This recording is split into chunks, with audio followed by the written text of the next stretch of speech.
আমি একটু দোকানে যেতেছি। রেশমি যে জামাই বাড়ির থেকে ঘুরে এসে জানোস কি?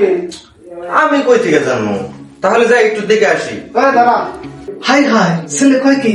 আমার মনে হয় রেশমির ওর জামাই একবারে সারেন দিছে। তুই কিন্তু ওই অলক্ষিনী মেয়ের দিকে তাকাস না, ও কিন্তু তোকে নজর দিতে পারে। তুই কিন্তু একেবারে আশেপাশে যাবি না।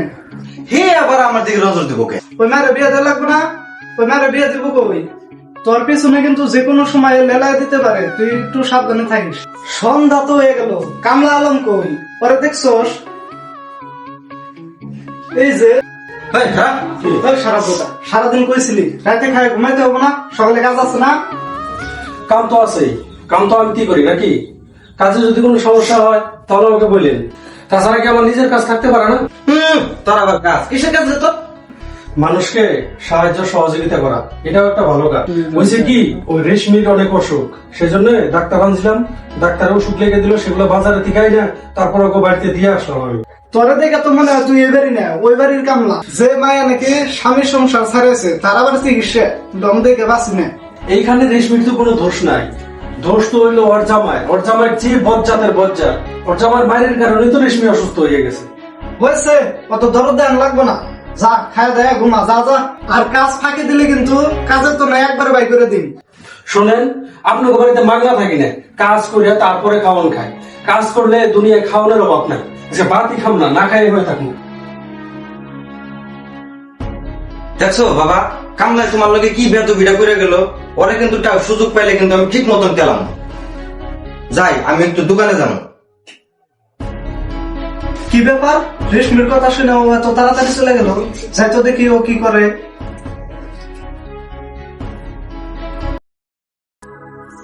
বন্ধু তো ওর পিরিতে মোহন মজাই হিয়া। কাকা, আরে রেশমি, কেমন আছো?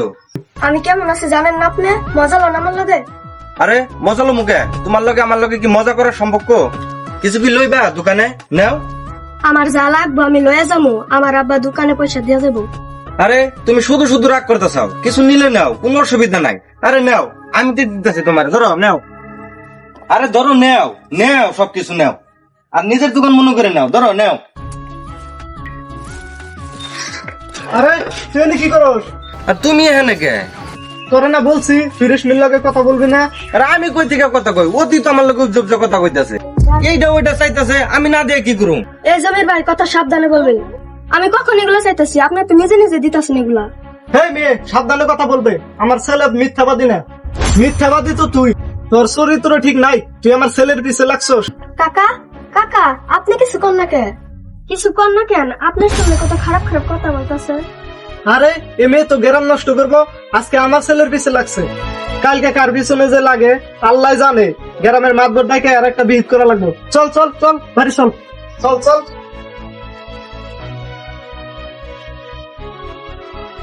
কাকা আনেন তো।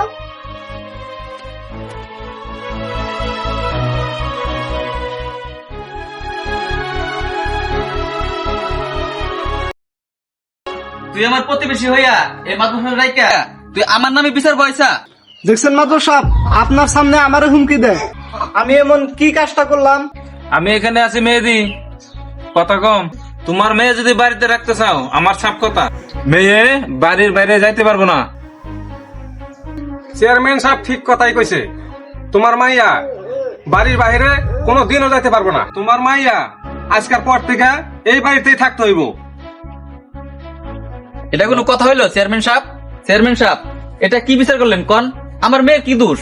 আর নিশাপান করার জন্য জামাই এই মেয়ের কাছে টাকা চায়, আর মেয়ে যদি টাকা না দেয় তাহলে মেয়েকে নির্যাতন করে আর লাঠি দেওয়া পর্যন্ত মারে। আর এই কথাটা কোন বাপের যদি কানে আসে তাহলে কি সেই বাপ ঠিক থাকতে পারে? বলেন আপনি মাতবর সাহেব। আমরা কি মেয়ে বিয়ে দেই নাই মাদুর সাহেব? কই তারা তো ফিরে আসে নাই। রেশমি তো সাইরা আসতে চাই নাই, রেশমির জামাই রেশমিরে সারান দিছে। ওই তুই চুপ কর। আমার ছেলে হলো যুবক, অত কিছু বুঝে না। নেশার লোভ দেখাইবো, গ্রাম নষ্ট হয়ে যাবো না? কিছু মনে করেন না, একটা কথা কই। আমি তো অনেক বছর হইলো আপনার বাড়িতে কাজ করি, আমি কিন্তু কোনোদিনও দেখি নাই রেশমিরে খারাপ পোলাপানের সাথে মিশতে। এই তুই মাইশের বাসায় কাজ করে খাস, তোর তো কথা কিসের? মানে আমি মানুষের কাছে শুনছি রেশমির জামাই রেশমিরে খুব মারধর করে আর খুবই খারাপ মানুষ। কেউ যদি একটা খারাপ মানুষের সাইরা চলে আসে তাহলে কি সে অপরাধী হইয়া গেল? তার লাগে কি তার চলাফেরা বন্ধ করে দিবেন? মাতবর সাহেব, আলম কিন্তু লিগেল কথা কইছে একবারে। আর আমার মেয়ের তো কোনো অপরাধ নাই। আর আমার মেয়ের ভবিষ্যতের দিকে তাকাইয়া আপনি কিছু একটা করেন। আর তার বয়স ইমান কত হয়েছে, তার তো একটা ভবিষ্যৎ আছে নাকি? তোমার মেয়ের জন্য তো আমি সারা গ্রাম হইতে নষ্ট হইতে দিতে পারবো না। তাই বইলা রেশমিরে ঘরে বন্দি করে রাখবেন, এটা কেমন কথা দেওয়া নিশাব? ওই কামলার বাচ্চা কামলা, তুই তোমার বিচার করতে দিবি না? এই জমির ওরা সাইজ করতো, বিচার করে করবো।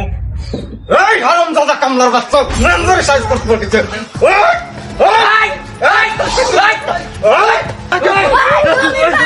আর একটা মাছ ধর গায়ে পড়ে এই লাড়ি তোর মাথা ফাড়ে হলাম।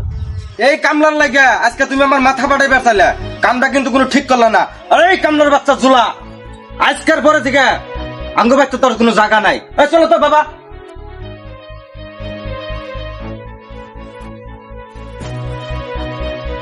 আচ্ছা আপনি পুরুষ মানুষ না, এতগুলা মার দেখলো তো আপনি কিছু করলেন না। আমার জন্য তুমি লাঠি ধরলা? এই লাঠিটা যদি তোমার জামার বিরুদ্ধে ধরতা তাহলে তোমার এই অবস্থা আজ হইতো না। এই লাঠিটা যদি তুমি তোমার জামার বিরুদ্ধে ধরতা তাহলে তোমার মারতে পারতো না।